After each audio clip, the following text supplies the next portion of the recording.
Bismillahirrahmanirrahim. Assalamualaikum warahmatullahi wabarakatuh.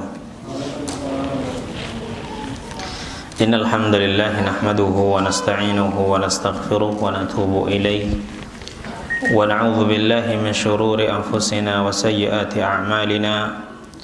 May yahdihillahu fala mudilla lahu wa may yudlil fala hadiya lahu. Ashhadu an la ilaha illallah wahdahu la syarika lahu wa ashhadu anna Muhammadan abduhu wa rasuluhu la nabiyya ba'dah wa sallallahu wa sallama alaihi wa ala alihi wa ashabihi wa man sara ala nahjihi ila yaumil qiyamati amma ba'd. Ikhwani wa akhwati rahimani Allah wa yakum. Alhamdulillah, pada kesempatan kali ini kita masuk pada sesi yang kedua kajian tematik kita di pekan yang kelima. Insyaallah kita akan bahas tentang faidah-faidah yang bisa kita ambil dari kisah Nabiullah Yusuf alaihi salam yang Allah kisahkan di dalam satu surat di dalam Al-Qur'anul Karim, yang surat tersebut juga dinamai dengan nama beliau, yaitu surat Yusuf alaihi salam. Bagi yang memiliki Al-Quran atau bisa dilihat di Quran Androidnya, bisa dilihat surat Yusuf ya, agar kita bisa mengikuti ya alur cerita dari kisah Nabi Yusuf alaihi salam yang Allah sebutkan di dalam Al-Quran Karim ya. Surat Yusuf itu sendiri adalah surat yang ke-12 ya, pada juz yang ke-12 juga. Allah Subhanahu wa ta'ala menyebutkan di dalam Al-Qur'anul Karim, di dalam surat ini, nahnu naqussu 'alaika ahsanal qasasi bima auhayna ilaika hadzal qur'ana wa in kunta min qablihi laminal ghafilin. Kami kisahkan kepadamu sebaik-baik kisah dengan apa yang kami wahyukan kepadamu. Yang dimaksud dengan sebaik-baik kisah di sini bukan hanya kisah Nabi Yusuf alaihi salam, tapi semua kisah-kisah yang Allah Subhanahu wa taala sebutkan di dalam Al-Qur'anul Karim adalah bagus, ahsanul qasas, sebaik-baik kisah, dan banyak pelajaran di dalamnya. Dan di antara faidah agung disebutkannya kisah-kisah di dalam Al-Qur'anul Karim adalah litathbitil iman atau litathbitil qalb, untuk meneguhkan iman di dalam hati kita ya, untuk meneguhkan hati ini agar dia tetap ya kokoh di atas manhaj Allah Subhanahu wa taala, di atas Islam. Dan kita ketahui bahwasanya Nabi sallallahu alaihi wasallam mengalami ujian yang sangat berat ketika beliau berdakwah ya, dan beliau sendirian saat itu. Tidak ada yang menolong beliau. Nah, sahabat-sahabat beliau kebanyakan adalah orang-orang lemah dan orang-orang miskin. Sedikit yang bisa dihitung dari para sahabat beliau yang kaya raya, tapi sebagian besar adalah orang-orang miskin dan orang-orang lemah. Maka Allah Subhanahu wa taala hendak meneguhkan hati Rasulullah sallallahu alaihi wasallam dengan berbagai wasail, berbagai macam cara. Di antaranya adalah dengan mengisahkan kepada beliau kisah-kisah para nabi dan kisah-kisah orang saleh sebelumnya. Jamaah yang dirahmati oleh Allah Subhanahu wa taala, Nabiullah Yusuf alaihi salam, Nabi sallallahu alaihi wasallam mengatakan tentang Nabiullah Yusuf ini. Beliau mengatakan huwal karim ibnul karim ibnul karim ibnul karim. Huwal karim ibnul karim ibnul karim ibnul karim. Ya, beliau adalah al-karim, orang yang mulia. Ya. Karena beliau seorang nabi. Ibnul karim, putranya seorang yang mulia juga. Ayahnya adalah Yakub, seorang nabi. Ibnul Karim, kakeknya juga orang yang mulia, karena kakeknya juga nabi, yaitu siapa? Ishak. Nah, Ibnul Karim, dan juga keturunan dari Al-Karim, yaitu Ibrahim alaihi salam. Jadi ini silsilatul anbiya, ya. Ini silsilatul anbiya karena semuanya itu nabi. Yusuf nabi, kakek ayahnya Yakub nabi, kakeknya juga seorang nabi Ishak, dan juga buyutnya itu juga nabi, yaitu Nabiullah Ibrahim alaihissalam Khalilur Rahman. Maka ketika ditanya ya tentang Al-Karim, maka beliau mengatakan huwa Yusuf alaihissalam. Ya, beliau adalah Yusuf alaihissalam, huwa Al-Karim, Ibnul Karim, Ibnul Karim, Ibnul Karim. Disebutkan oleh Imam Al-Bukhari dalam sahihnya. Allah Subhanahu wa taala mengawali kisah Nabi Yusuf alaihissalam dengan mimpi yang beliau lihat. إذ قال يوسف لأبيه ويا أبت إني رأيت 11 كوكبا والشمس والقمر رأيتهم لي ساجدين. Ingatlah ketika Yusuf berkata kepada ayahnya, wahai ayahku, sesungguhnya aku melihat ya dalam mimpiku ada 11 bintang dan juga matahari serta bulan. Saya melihat mereka semuanya sujud kepadaku. Semuanya sujud kepada aku. Dan ini adalah ru'yatul anbiya. Ini mimpinya Nabi. Ya, dan ini salah satu bukti daripada kenabian Nabi Yusuf alaihi salam. Maka Nabiullah Yakub alaihi salam yang sudah melihat ada tanda-tanda kenabian pada putranya, ya, beliau mengingatkan kepadanya, qala ya bunayya la taqsus ru'yaka ala ikhwatika fayakidu laka kaida. Wahai putraku, jangan engkau kisahkan, jangan engkau ceritakan mimpimu itu kepada saudara-saudaramu, sehingga mereka benar-benar akan membuat makar kepadamu atau tipu daya. Inna syaitana lil insani aduwwun mubin. Sesungguhnya syaitan itu betul-betul musuh yang nyata bagi manusia. Nabiullah Yakub alaihissalam sudah melihat ada tanda-tanda kenabian pada putranya ini, dan beliau takut ya kalau saudara-saudara Nabi Yusuf dari ibu yang lain itu cemburu, dan memang Nabi Yakub melihat hal itu pada diri saudara-saudaranya. Ya, ada 11 saudara, ya 10 ini dari ibu yang lain, 1 dari ibu yang sama. Ya. Nah, yang dari ibu yang sama ini adalah Yusuf dan Bunyamin. Ada yang mengatakan ibunya adalah Rahil namanya. Ibunya ini Rahil, ya, istri daripada Nabi Yakub yang ibunda daripada Nabi Yusuf dan Bunyamin. Sementara saudara yang lain ini dari ibu yang lainnya. Nah, maka Nabiullah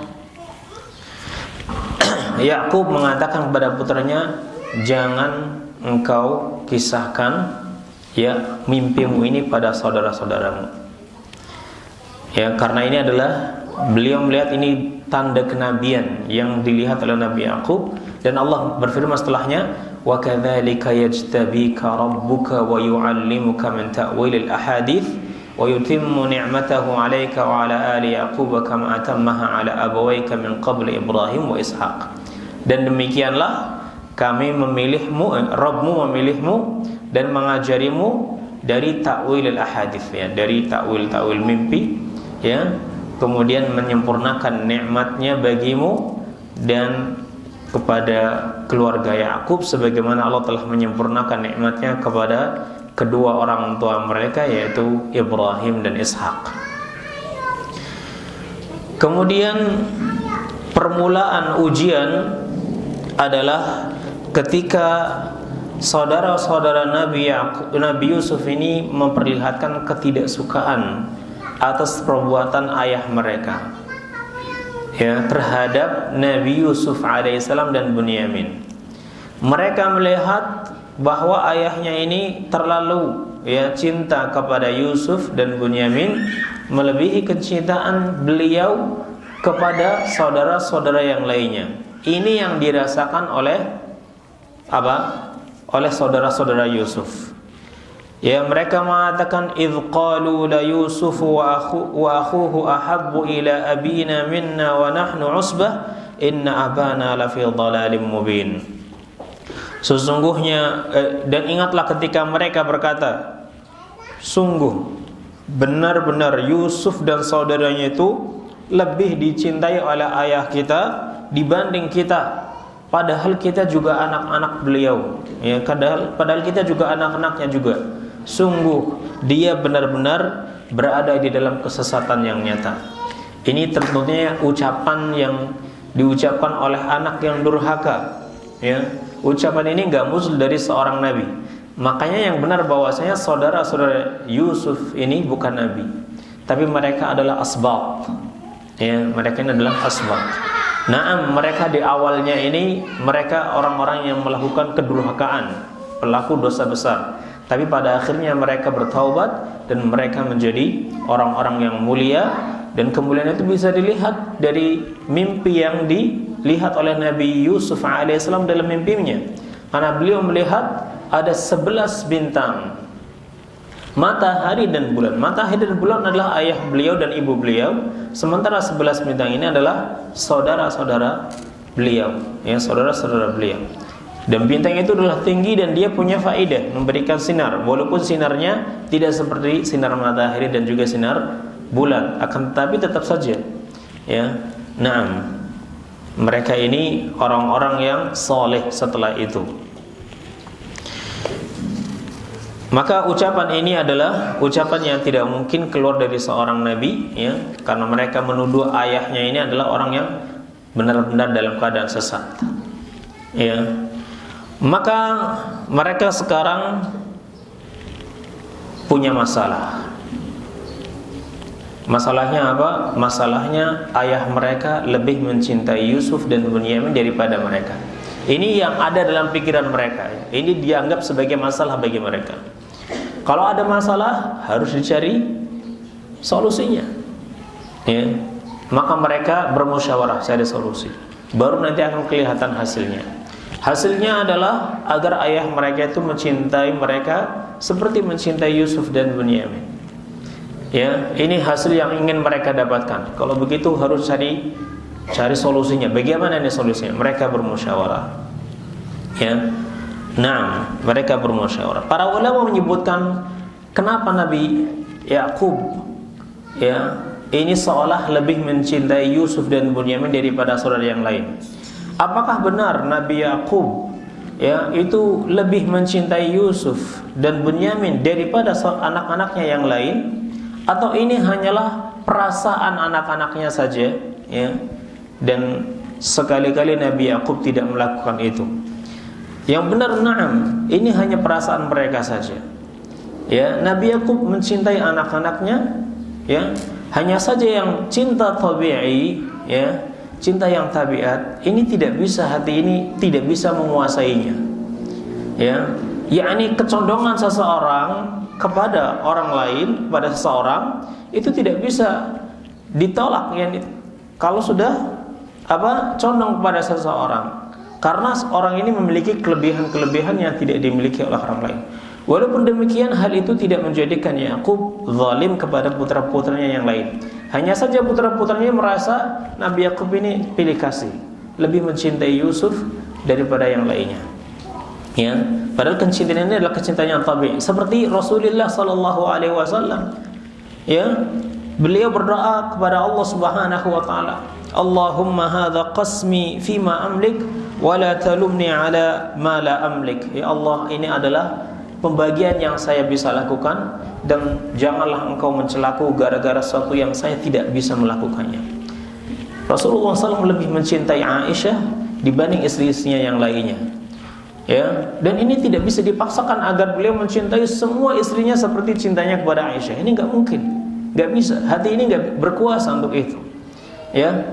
Walaupun demikian, kecintaan beliau kepada Aisyah tidak menjadikan beliau menzalimi istri-istri yang lain dengan tidak memberikan hak kepada mereka sebagaimana diberikan hak kepada Aisyah. Begitu juga Nabi Yakub alaihissalam, kecintaan beliau kepada Nabiullah Yusuf tidak bisa dibungkiri, ya. Nah, walaupun demikian beliau tidak menzalimi saudara-saudara Yusuf yang lain. Hanya saja saudara Yusuf itu mereka merasa Nabi Yakub ini pilih kasih ya. Kenapa Nabiullah Yakub kelihatannya lebih mencintai Yusuf daripada yang lainnya? Dan memang begitu keadaannya ya. Banyak alasan ya disebutkan oleh para ulama, di antaranya tadi Nabi Yakub melihat ada tanda kenabian pada Nabi Yusuf alaihissalam.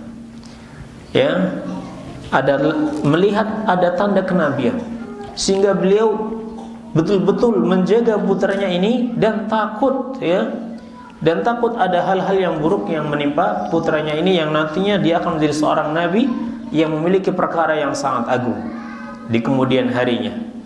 Nah, lihatlah kepada salah seorang pendeta ya Nasrani yang melihat Rasulullah SAW dibawa oleh pamannya ya berdagang ya. Kemudian pendeta tersebut mengatakan pada pamannya, bawa pulang anak ini ya, bawa pulang anak ini. Kalau sampai orang-orang Yahudi melihat anak ini, mereka akan membunuhnya ya. Karena ini beliau melihat, pendeta tadi melihat ada tanda-tanda kenabian pada orang ini ya, pada orang ini ya, pada Nabi Muhammad SAW.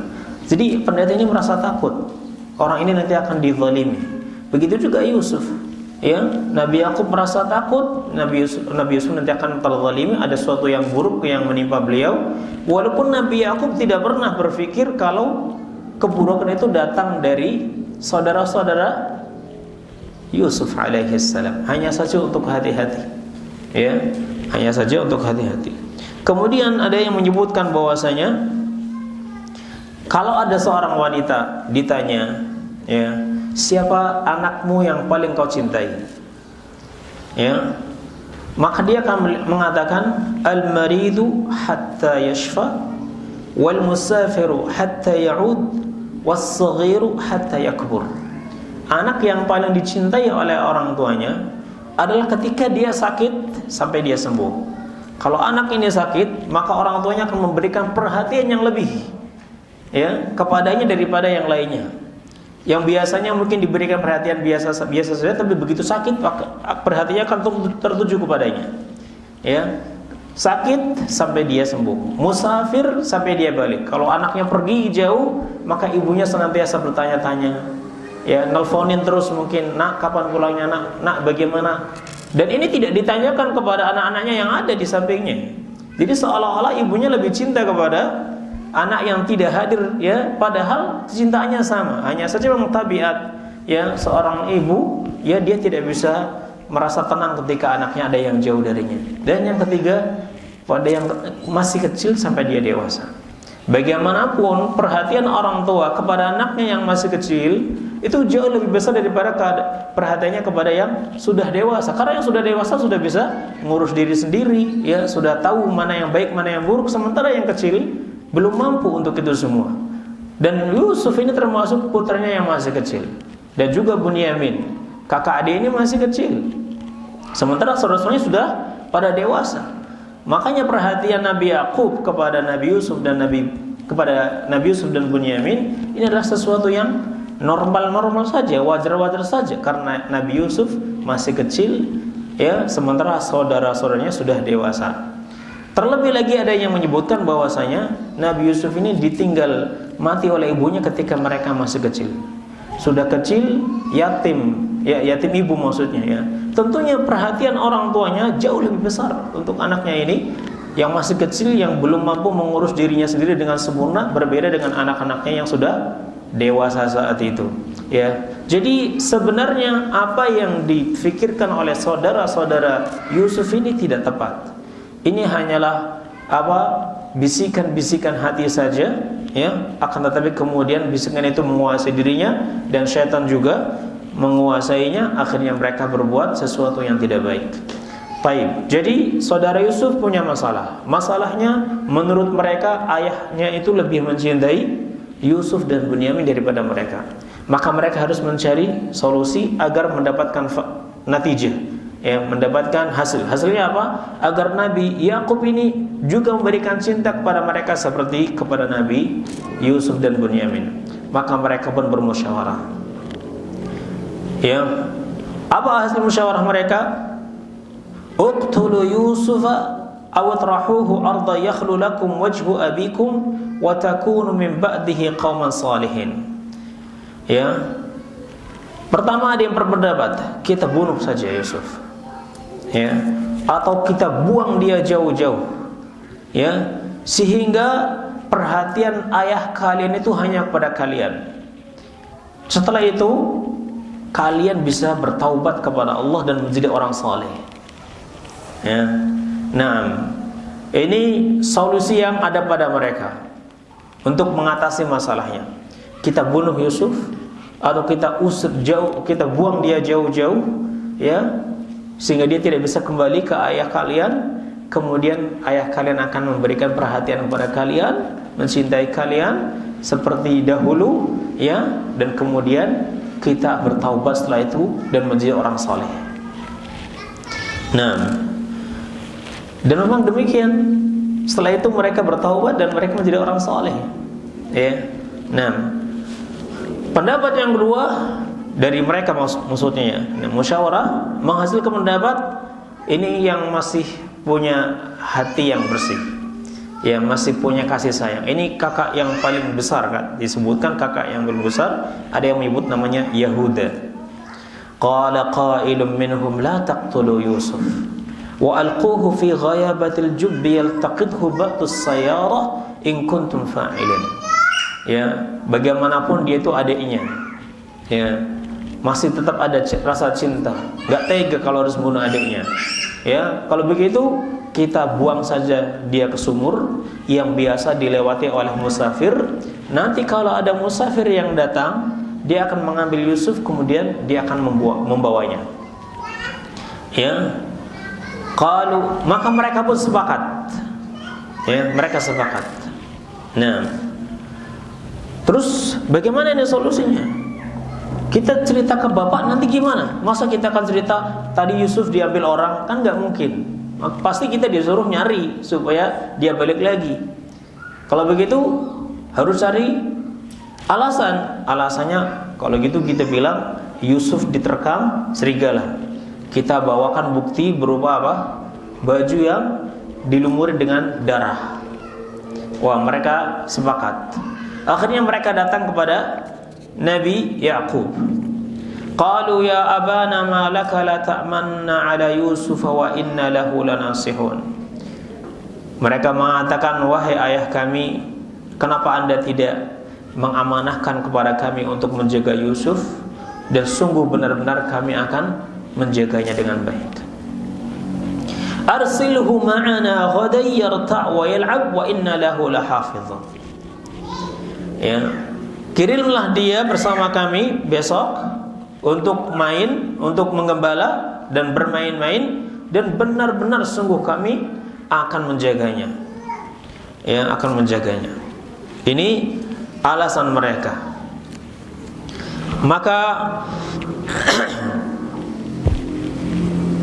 ayahnya mengatakan, qala inni la yahzununi an tadhhabu bihi wa akhafu an ya'kulahu adh-dhi'bu wa antum anhu ghafilun. Berkata ayahnya, sungguh saya benar-benar sedih kalau engkau pergi bersamanya, ya, dan saya takut nanti dia itu dimakan serigala sementara kalian lalai darinya. Mungkin kalian main-main meninggalkan adik kalian sendiri dan dia masih kecil, nanti dimakan serigala. Ya, saya takut hal itu. Qalu la in akalahu adh-dhi'bu wa nahnu usbah inna idzal la khasirun. Mereka mengatakan, jika memang dia dimakan serigala sementara kami adalah kelompok orang yang kuat, maka sungguh kami benar-benar orang yang sangat rugi. Maksudnya, gak mungkin ayah, kita ini orang-orang kuat, gak mungkin kami akan biarkan Yusuf itu dalam bahaya, dalam mara bahaya. Pasti kami akan membelanya, ya, menolongnya dengan sekuat tenaga karena kami adalah orang-orang yang kuat. Nahnu usbah, yakni nahnu kelompok yang kuat. Nah, Nabi Yaqub alaihi salam itu sudah merasa enggak enak ketika saudara-saudaranya ini meminta agar Yusuf ini bermain bersama mereka.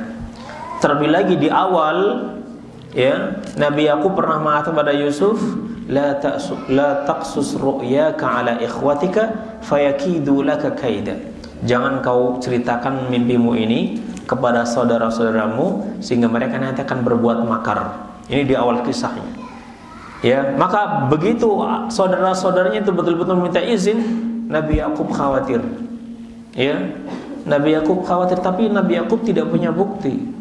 Ya, bahwa saudara-saudaranya ini betul-betul akan berbuat makar. Ya, maka Nabi Yakub akhirnya mengizinkan, tapi meminta betul-betul agar Yusuf ini betul-betul dijaga. Falamma dhahabu bihi wa ajma'u an yaj'aluhu fi ghayabatil jubb wa awhayna ilayhi latunabbi'annahum bi amrihim hadha wa hum la yash'urun. Maka ketika mereka pergi bersama Yusuf, mereka pun sepakat untuk membuang Yusuf ke dalam sumur. Ya, ketika mereka sudah pergi ke tengah di tempat mereka biasa bermain dan mengembala, mereka mengatakan, "Gimana nih? Apa yang kita lakukan?" Ya, sesuai dengan kesepakatan kita buang dia di sumur. Maka dibuanglah di sumur. Ya, di sumur yang biasa dilewati oleh para musafir, para pedagang, yang mana mereka biasanya istirahat di situ untuk mengambil air di sumur tersebut. Bukan sumur yang kosong, bukan sumur yang jarang dilewati orang, karena memang tujuannya agar Yusuf ini bisa dibawa keluar, ya, jauh dari ayahnya. Baik. Dan kemudian Allah mewahyukan kepada Yusuf, wa auhayna ilaihi, dan kami wahyukan kepadanya, latunabbi'annahum bi amrihim hadza wa hum la yash'urun. Sungguh benar-benar nanti engkau akan memberitahukan kepada mereka tentang perbuatan mereka ini sementara mereka tidak menyadarinya. Ya, mereka sudah lupa. Tapi Yusuf tidak lupa, dan Yusuf akan beritahu pada mereka apa yang pernah mereka lakukan kepada Yusuf. Ya, maka terjadilah apa yang mereka lakukan. Ada pertanyaan, bolehkah seseorang ketika ingin berbuat maksiat kemudian dia mengatakan kita berbuat maksiat, habis itu kita taubat, seperti saudara Yusuf? Boleh enggak? Tidak boleh. Ya, kan saudara Yusuf juga begitu. Kita jauhkan Yusuf dari ayah kita, setelah itu kita bertaubat dan kita menjadi orang-orang soleh. Dan memang begitu keadaannya. Setelah itu mereka jadi orang soleh. Tapi bolehkah kita? Tidak boleh. Ya. Yang pertama, kenapa nggak boleh? Karena tidak ada yang jamin kalau kita nanti akan hidup panjang, berumur panjang. Setelah kita melakukan maksiat, kita akan masih tetap hidup. Nggak ada yang bisa jamin. Barangkali setelah maksiat, wala'idzubillah, malah meninggal dunia, mati, nggak belum sempat bertaubat. Ya. Dan juga siapa yang bisa jamin bahwasanya Anda akan bertaubat setelah berbuat maksiat? Boleh jadi di sana ada perkara-perkara yang menghalangi Anda untuk bertaubat atau memalingkan Anda untuk bertaubat. Ya, setelah berbuat maksiat, ketakutan. Ya, ternyata tidak seperti yang dia rencanakan. Setelahnya akhirnya dia ketakutan, nggak sempat berpikir sehat, ya, untuk bertaubat, nggak ada pikiran, akhirnya wal'iyadzubillah. Maka tidak boleh seseorang dia berdalil dengan perbuatan saudara-saudara Yusuf ketika mereka ingin berbuat maksiat.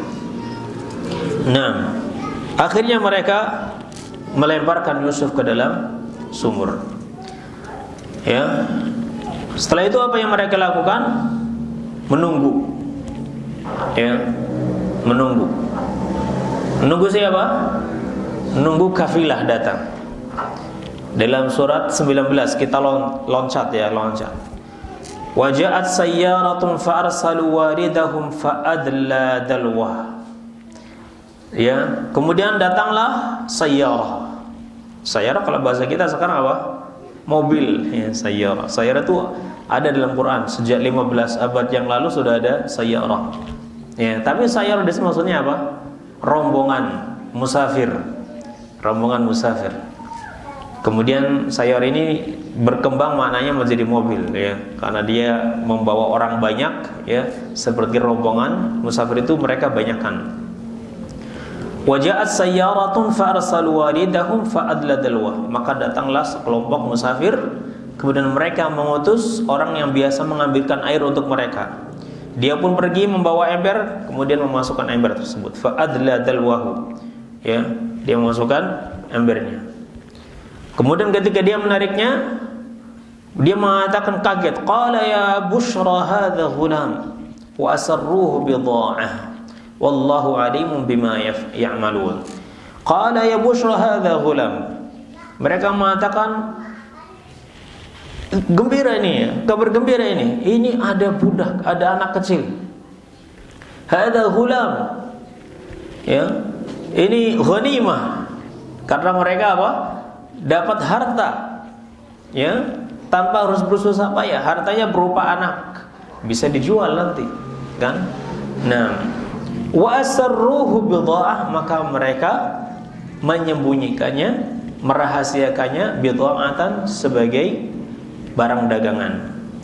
Ya, siapa yang menyembunyikan? Yang menyembunyikan siapa? Yang menyembunyikan hakikatnya ini adalah saudara-saudara Yusuf. Mereka mengatakan pada musafir tadi, ya, pada pedagang tadi, itu adalah budak kami yang lari. Ya. Kemudian mereka menjual Yusuf kepada musafir tadi, kepada para pedagang tadi. Wa asarruhu bidha'atan, mereka menyembunyikan ya hakikatnya. Ya, ini bahwasanya itu adiknya, ya. Bahwa Yusuf ini adalah adiknya sendiri dan putra dari seorang nabi. Nah, mereka sembunyikan hakikat Yusuf, kemudian mereka jadikan Yusuf sebagai barang dagangan, bidha'ah. Naam, wallahu alimun bima ya'malun, dan Allah Maha mengetahui dengan apa yang mereka perbuat. Wa syarauhu bi thamanin bakhsin darahim ma'dudah. Maka mereka menjualnya, ya, dengan harga yang bakhs, dengan harga yang murah. Darahim ma'dudah berupa beberapa dirham saja. Wa kanu fihi minaz zahidin, dan mereka terhadap Yusuf ini tidak butuh. Karena memang saudara-saudara Yusuf enggak butuh kepada Yusuf. Mereka ingin saudara Yusuf itu ingin Yusuf itu hilang, pergi dari ayahnya. Jadi mereka enggak butuh. Udahlah, antum mau beli berapa silahkan. Yang penting dibeli, ya. Yang penting antum bawa ini. Kami enggak butuh. Ya, ini budak suka lari, ya. Nah, mendingan dia suruh udah beli aja. Harganya semau kalian. Ya. Nah, ya, jadi dijual dengan harga yang murah, yaitu berupa beberapa dirham saja. Hatta walaupun misalnya kalau dibeli dengan harga yang mahal sekali misalnya, tetap saja itu murah. Karena dia seorang nabi, dijadikan budak. Ya, ini harga yang sangat murah, ya, tidak ada bandingannya dengan apa? Dengan yang dijual tadi, karena dia seorang nabi, ya. Apalagi ini juga punya kelebihan yang banyak, ya. Nah, mereka sekarang sudah menjual Yusuf. Sekarang mereka harus cari alasan, gimana nih kita memberitahu pada ayah kita, ya. Maka mereka pulang. Waja'u abahum isya'an yabkun. Mereka pun datang kepada ayahnya pada waktu Isya, ya, sore hari, yabkun, dalam keadaan menangis. Ya, dalam keadaan menangis. Ini namanya air mata buaya, ya. Orang-orang bilang ini air mata buaya. Nah, ada di dalam satu kisah disebutkan bahwasanya ada seorang terdakwa dibawa ke pengadilan. Maka terdakwa tadi itu menangis-nangis. Ya, temannya hakim ini mengatakan, wah, ini jujur orang ini. Antum dari mana tahu? Nangis dia. Ya, nangis-nangis. Dia menceritakan apa yang sambil nangis-nangis. Dia itu jujur. Maka sang hakim mengatakan, antum enggak ingat dengan saudara-saudara Yusuf? Mereka datang kepada ayahnya dengan menangis berderai air mata. Tapi mereka bohong. Ya, mereka ini bohong. Ya, waja'u abahum isya'an yabkun, dan mereka datang kepada ayah mereka, ya, pada waktu Isya dalam keadaan menangis. Qalu ya abana inna dhahabna nastabiq wa tarakna Yusufa 'inda mata'ina fa akalahu adh-dhib. Mereka mengatakan, wahai ayah kami, sesungguhnya kami tadi pergi, main ya, saling berkejar-kejaran, dan kami tinggalkan Yusuf ya di tempat makanan kami.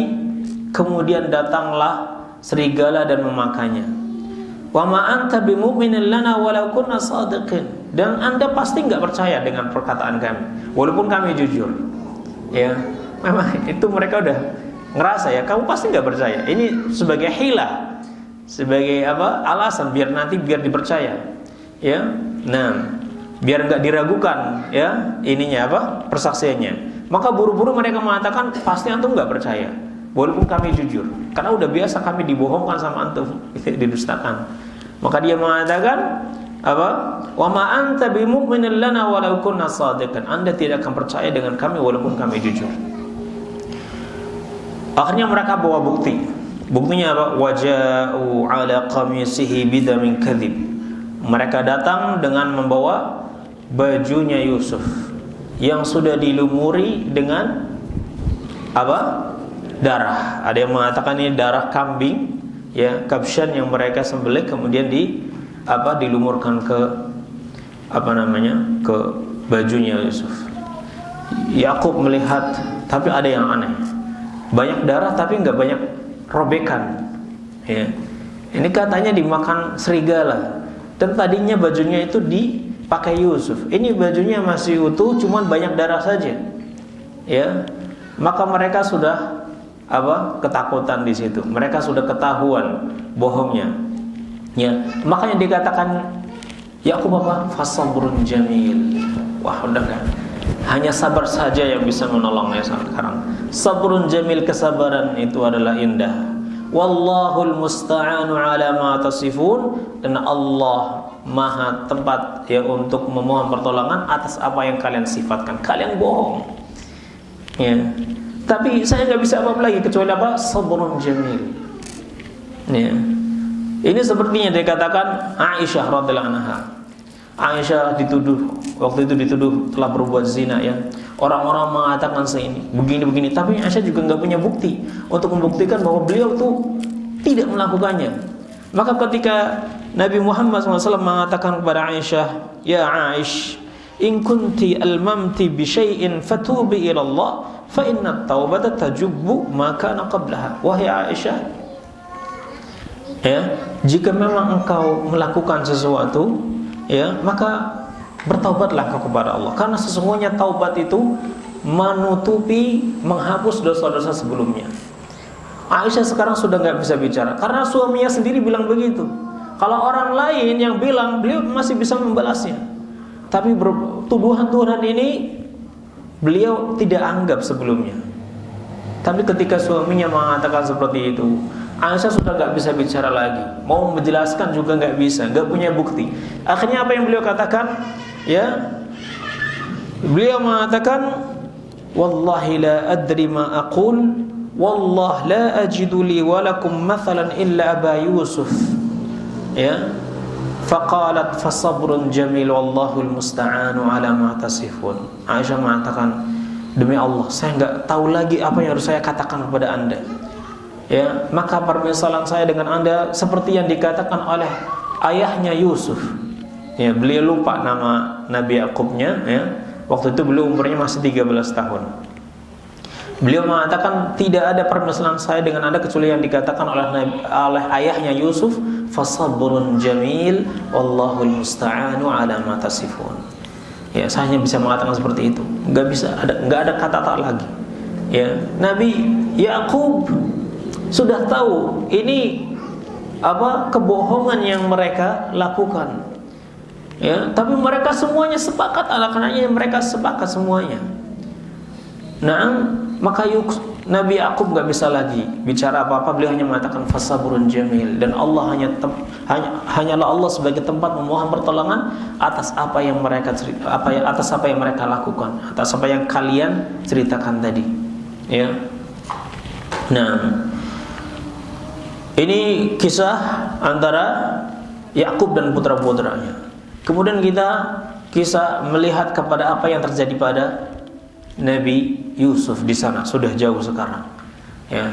Nah, kisah yang terjadi pada Nabi Yusuf bagaimana itu?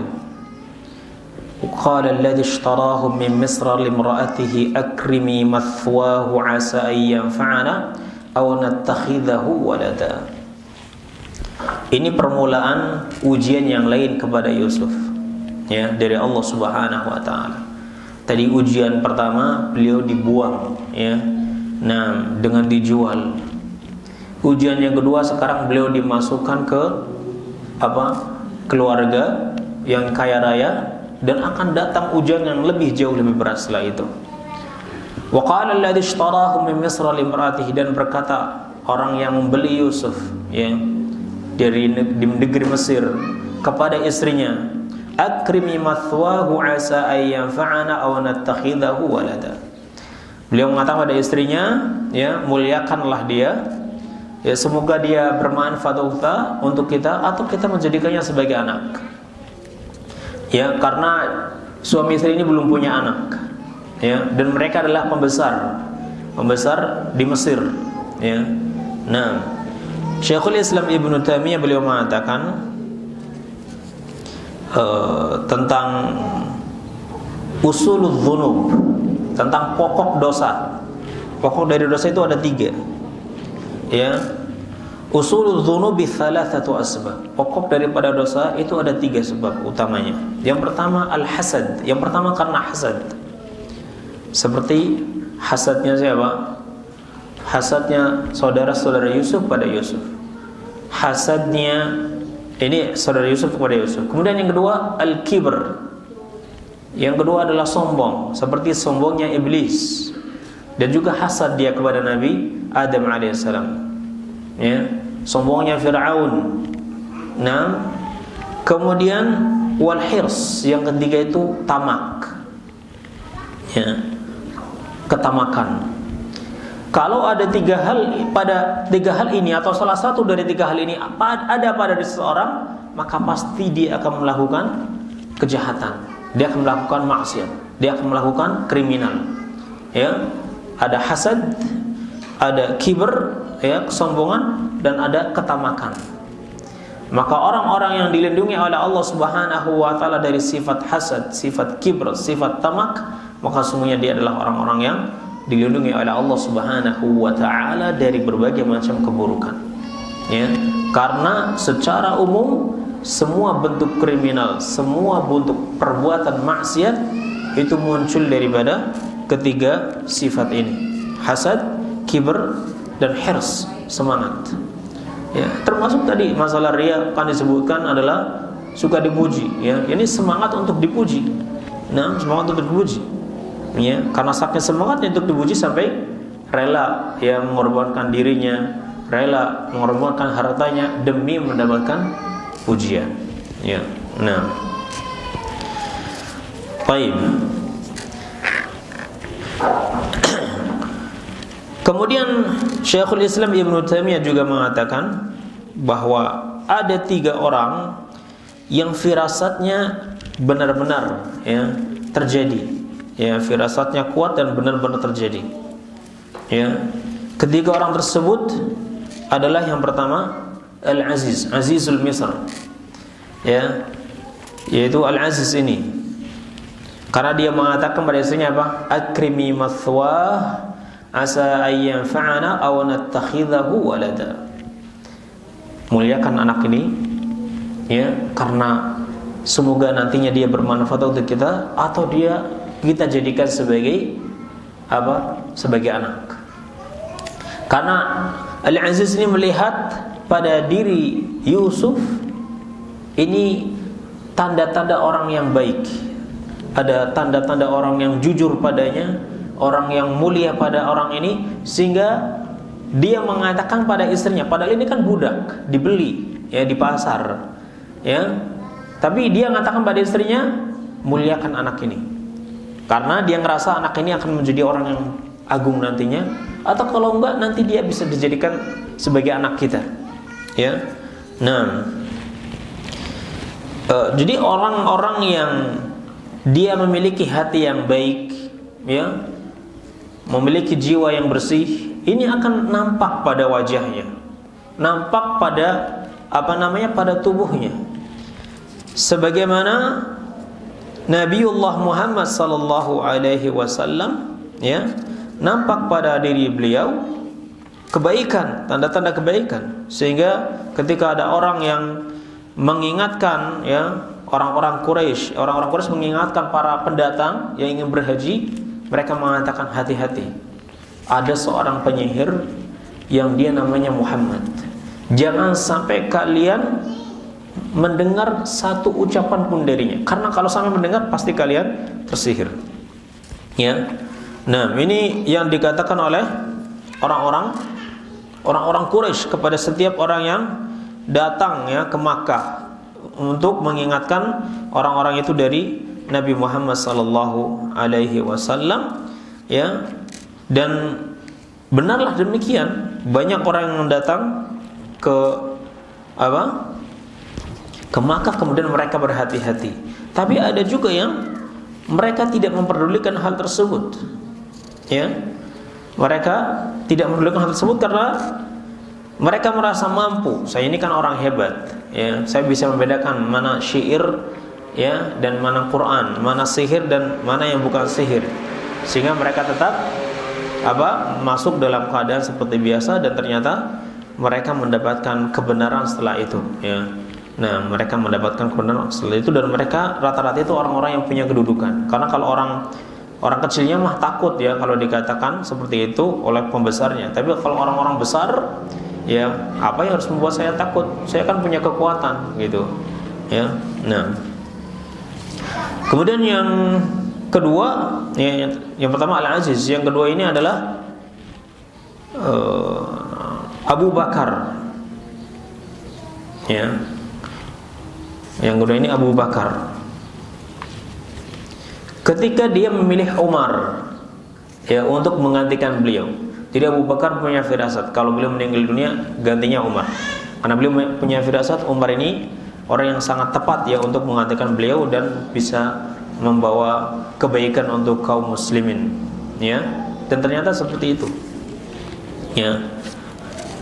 Dan yang ketiga adalah putri orang yang saleh yang telah ditolong oleh Nabi Musa alaihi salam. Ketika wanita ini mengatakan pada ayahnya, "Ya abad istajirhu, inna khaira man istajartal qawiyyul amin." Ya, Nabi Musa ini baru menolong sekali saja, ya, wanita ini dan adiknya. Ya, kemudian dia mengatakan kepada ayahnya, "Wahai ayahku, ya, istajirhu, ya, sewa dia untuk membantu kita dengan diberikan upah. Inna khaira man istajartal qawiyyul amin." Karena sebaik-baik orang yang engkau sewa adalah orang yang kuat lagi amin, terpercaya. Dari mana wanita ini tahu kalau Musa ini kuat dan terpercaya? Padahal baru sekali dia ditolong oleh Nabi Musa. Ya, firasat. Ini firasah namanya, firasat. Ya, nah, ya, dan ternyata benar seperti itu. Karena laki-laki tadi ternyata seorang nabi, dan nabi tentunya amin, orang yang sangat amanah, dan Nabi Musa juga sangat kuat. Ya, Nabi Musa sangat kuat, sekali pukul sampai mati orangnya, ya. Ini kan kuat sekali Nabi Musa ini alaihissalam. Baik. Maka benarlah, ya, sekarang kehidupan Nabi Yusuf berubah. Yang tadinya hidup sederhana bersama ayahnya, ya, kemudian dizalimi oleh saudara-saudaranya, sekarang beliau hidupnya berubah karena tinggal di rumah yang mewah, ya, di kerajaan, segala kebutuhannya dipenuhi, ya, segala kebutuhannya dipenuhi, ya, dan tentunya dihormati, ya. Wa kadzalika makanna li Yusuf fil ardi wa linu'allimahu min ta'wilil ahadits. Dan demikianlah kami berikan kekuasaan kepada Yusuf di dunia ini, dan agar kami mengajarkan kepadanya ta'wilil ahadits, ya, ta'wil mimpi. Wallahu ghalibun ala amrihi walakinna aktsaran nasi la ya'lamun. Dan Allah, ya, dialah yang menguasai urusannya, akan tetapi kebanyakan manusia itu tidak mengetahui, ya. Dan ini merupakan di antara keindahan daripada perjalanan hidup manusia yang Allah Subhanahu wa taala atur. Ya, 6 skenario yang indah, ya kalau boleh dikatakan seperti itu. Karena semua yang datang dari Allah pasti indah, terutama bagi orang-orang yang beriman, kalau mereka mengetahui dan bersabar. Kalau mereka mengetahui bersabar. Nabi Yusuf alaihi salam dibuang ke sumur dan beliau tidak pernah tahu kalau setelah itu akan hidup di rumah yang kaya raya, yang mewah. Karena beliau nggak tahu. Ya, beliau dijual di pasar akan menjadi budak, dan kebanyakan budak itu ya hidupnya sengsara. Ya, budak itu nggak memiliki dirinya sendiri karena dirinya itu milik tuannya. Nah, hidupnya nggak enak. Kebanyakan kan seperti itu. Dan beliau tidak pernah tahu kalau ternyata Allah akan menempatkan beliau di tempat yang menjadikan beliau orang yang mulia. Ini menunjukkan bahwasanya orang-orang yang dia bersabar mengikuti alur kehidupan ini dengan tetap menjaga keimanannya, ya, dengan tetap menjaga ketakwaan dia kepada Allah Subhanahu wa taala, maka pada akhirnya pasti baik. Wal aqibatu lil muttaqin, dan akibat yang baik adalah bagi orang-orang yang bertakwa. Ya, maka dalam fase kehidupan kita ini, ikhwani wa akhwati rahimani Allah wa iyyakum, bagaimanapun keadaan kita, kondisi kita, ya, sesusah apapun, hendaknya kita tetap bersabar, hendaknya kita bertakwa kepada Allah Subhanahu wa taala, karena ini hanyalah sebagian daripada perjalanan hidup kita dan kita tidak pernah tahu apa yang akan terjadi setelah ini. Yang jelas bagi orang-orang yang bertakwa kepada Allah Subhanahu wa taala, maka Allah benar-benar akan menjaganya. Ya, Allah akan benar-benar menolongnya. Nah, ya. Taib. Sedikit lagi, berarti kita nggak akan selesai ya. Nah, kita mengambil sebagian kisah dulu dan insyaallah kita akan lanjutkan kepada kesempatan berikutnya dengan izin Allah. Walamma balagha ashuddahu atainahu hukman wa ilma wa kadzalika najzil muhsinin. Perhatikan. Dan ketika dia sudah sampai dewasa, balagha ashuddahu, ya, sudah sampai dewasa. Ashudda ya, ini artinya sudah matang pemikirannya dan juga fisiknya sudah matang, pemikirannya sudah matang. Ini namanya asyudda. Ya. Atainahu hukman wa ilma. Kami berikan kepadanya hukman, ya, dan ilmu. Kebijakan ya pada dirinya dan ilmu. Wa kadzalika najzil muhsinin, dan demikianlah kami balasi orang-orang yang berbuat baik.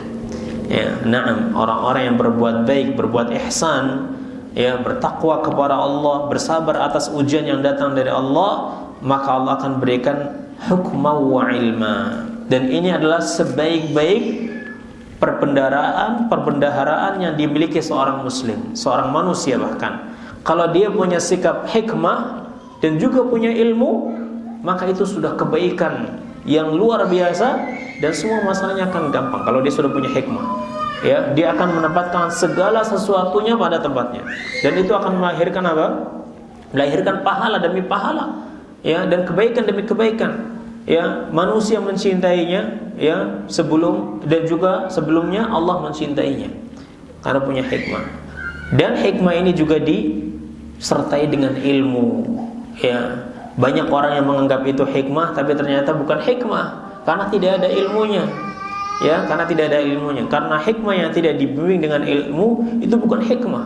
Itu bisa jadi hawa nafsu saja atau kelemahan saja. Ya, yang dianggap sebagai hikmah padahal tidak hikmah. Hikmah yang benar adalah ketika dibangun di atas ilmu yang datang dari Allah Subhanahu wa taala. Ya, ini adalah sebagian daripada perjalanan kisah Nabi Yusuf alaihi salam. Nah, dan setelah itu akan masuk, ya, kita bahas insyaallah pada pertemuan berikutnya tentang ujian berikutnya yang akan dialami oleh Nabi Yusuf alaihi salam, ya, berupa ujian dari istri Al-Aziz itu sendiri, sampai pada akhirnya, ya, nanti Allah Subhanahu wa taala berikan kepada Yusuf dan keluarganya kebaikan seperti yang beliau lihat di dalam mimpinya. Ya, sampai di sini dulu, wallahu a'lam bishawab. Wa sallallahu ala nabiyyina Muhammadin wa ala alihi wa sahbihi ajma'in. Subhanakallahumma wa bihamdik asyhadu an la ilaha illa anta astaghfiruka wa atubu ilaik. Assalamualaikum warahmatullahi wabarakatuh.